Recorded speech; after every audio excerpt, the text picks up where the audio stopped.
নমস্কার বন্ধুরা, সবাই কেমন আছো? আমার চ্যানেলে তোমাদের সবাইকে স্বাগতম। তো আজকে আমি বানাবো আম তেল। খুবই সহজেই কোনো রকম ঝামেলা ছাড়াই যে কেউ বানাতে পারবে এই আম তেল, এবং অনেক দিন ধরে সংরক্ষণ করতে পারবে। তো তার জন্য ভিডিওটা স্কিপ না করে সম্পূর্ণটা দেখো। তো এখানে সবার প্রথম আমি নুনকে টেলে নিচ্ছি, কারণ নুনের মধ্যে যে একটা জল জল ভাব থাকে ওটা টেলে নিলে শুকিয়ে যায় জলটা, আর নুনগুলো ঝরঝরা হয়ে যায়। তো এইভাবে আচারগুলো অনেক দিন ভালো থাকে। তোমরা চাইলে নাও টালতে পারো, নুনটা টেলে নিলে কিন্তু অনেক দিন ভালো থাকে। তো এখন তো রোদের যে অবস্থা, একবার বৃষ্টি হয় একবার রোদ হয়, তাই আচারগুলো নষ্ট হওয়ার সম্ভাবনা বেশি থাকে। তাই টেলে নিলে রোদ একটু কম হলেও তাও কোনো চাপ থাকবে না। তারপরে মা এখানে আমগুলোকে ধুয়ে ভালো মতো পরিষ্কার করে কেটে আনলো, ওর মধ্যে যেন কোনো রকম জল না থাকে এমন কোনো মুছেও নিল। তারপরে এখানে আমি আমগুলোর মধ্যে দিয়ে দেব টেলে রাখা 1 চামচ নুন, তারপরে দিয়ে দেব ওর মধ্যে 1 চামচ হলুদ। তো এইগুলো সব কিছু এইগুলো দিয়ে এই আমগুলোকে ভালো মতো মিশিয়ে নেব, যেন নুন আর হলুদ পুরো আমের সাথে লেগে যায়, এমন করে মিশিয়ে নেব গামলাটা ঝাঁকিয়ে ঝাঁকিয়ে। এখন আমার আমের মধ্যে নুন হলুদ মাখানো হয়ে গেছে। তো আমি এখন চলে আসলাম পাশের বাড়ির ছাদে, ওদের বাড়ির ছাদে চলে আসলাম আমগুলো মেলে দিতে। তো এইখানে এখন আমি আমগুলো মেলে দিচ্ছি। আজকে তো ভালোই গরম ছিল, তো এই গরমের মধ্যে এই আমগুলোকে 3-4 ঘন্টা শুকিয়ে নিলেই হয়ে যাবে। তো এখন আমার আম মেলা হয়ে গেছে। তারপরে আমি বাড়ি এসে এই আম তেল বানানোর মশলাটাও রেডি করে নিচ্ছি। তো এখানে সর্বপ্রথমে নিয়ে নিলাম গুঁড়ামুড়ি, আর দারচিনি, এলাচ, লং মশলার জন্য। তারপরে দিয়ে দিলাম শুকনো লঙ্কা, তেজপাতা, তারপরে দিয়ে দিলাম জিরে, তারপরে ওর মধ্যে সবার লাস্টে দিলাম সর্ষে আর মেথি। সর্ষেটা পরে দিলাম কারণ সর্ষেটা অনেক তাড়াতাড়ি ভাজা হয়ে যায়, তো আগে দিলে সর্ষেটা পুড়ে যাবে। তো এখানে মশলাগুলো হয়ে গেছে ভাজা, তারপরে এগুলো রোদে দিয়ে দিলাম। তার সাথে যে কৌটোটার ভিতরে আচারগুলো রাখবো ওই কাচের কৌটাটাও রোদে দিয়ে দিলাম। তারপরে 3-4 ঘন্টা পর আমগুলো যখন শুকিয়ে গেছে আমি বাড়ি নিয়ে আসলাম। বাড়ি নিয়ে এসে এখানে সব মশলাগুলোকে গুঁড়ো করে নিলাম। তারপরে এখানে আমি বসিয়ে দিলাম তেল গরম হওয়ার জন্য।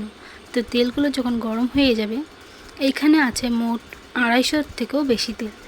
এতটুকু তেল নিয়ে নিলাম। তারপর তেলগুলো গরম যখন হয়ে গেছে ওর মধ্যে দিয়ে দিলাম 5 ফোড়ন। 5 ফোড়ন দিয়ে তেলগুলোকে নামিয়ে ফেললাম। তেলগুলো যখন ঠান্ডা হয়ে গেছে ওই কড়াই থেকে 2 চামচ তেল এই কাচের কৌটাটার মধ্যে ঢেলে দিলাম। ঢেলে দিয়ে কৌটাটার চারদিকে কৌটা নাড়ে নাড়ে ঘুরিয়ে ঘুরিয়ে কৌটার যেন চারদিকে তেল লাগে যায় এমন করে নিলাম। তারপর যখন কৌটাটার চারদিকে তেল লেগে গেছে তখন কৌটাটা নিচে রেখে দিয়ে ওই তেলের ভিতরে দিয়ে দিলাম তেজপাতা আর শুকনো লঙ্কাগুলো। তারপরে এখানে গুঁড়ো করা মশলার ভিতরে দিয়ে দেব লঙ্কার গুঁড়ি, তারপরে হলুদ দিয়ে দেব। তারপরে এই সব মশলাগুলোকে চামচ দিয়ে ভালো মতো মিক্স করে নেব। মিক্স করে নিয়ে তেলের মধ্যে ঢেলে দেব মশলাগুলো। ঢেলে দিয়ে এই মশলাগুলো তেলের সাথে একটু ভালো মতো নাড়িয়ে চাড়িয়ে মিশিয়ে নেব। মিশিয়ে নেওয়ার পর ওর মধ্যে যে শুকিয়ে রাখছি আমগুলো 3-4 ঘন্টা ধরে, ওই আমগুলো এই তেলের মধ্যে ঢেলে দেব। ঢেলে দিয়ে এইগুলো একটু সময় ধরে নাড়াচাড়া করে ভালো মতো মশলাগুলোকে মিশিয়ে নেব, যেন আমের পুরো গায়ে লেগে যায় এমন করে মিশিয়ে নিতে লাগবে। এমন করে শুকিয়ে আম তেল বানালে আমের কালারটাও অনেক সুন্দর লাগে, আর দেখতে অনেকটা ভালো লাগে, আর খেতেও অনেকটা ভালো লাগে।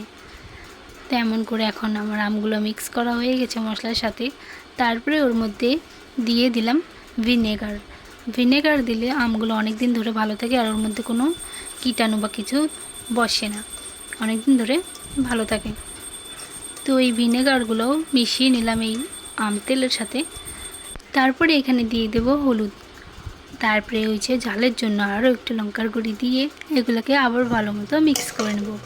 সব কিছু মিশিয়ে নেব। মিশিয়ে নেওয়ার পরে এগুলো এখন আমার মিক্স করা কমপ্লিট।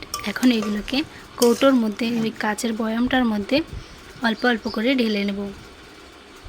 তো এইখানে দেখো, তোমরা যে বয়ামের মধ্যে আম তেলগুলো রাখবে ওই বয়ামটা কিন্তু ভালো মতো পরিষ্কার করে ধুয়ে ওটা রোদে দিয়ে নিতে লাগবে, নয়তো কিন্তু আমগুলো ভালো থাকবে না।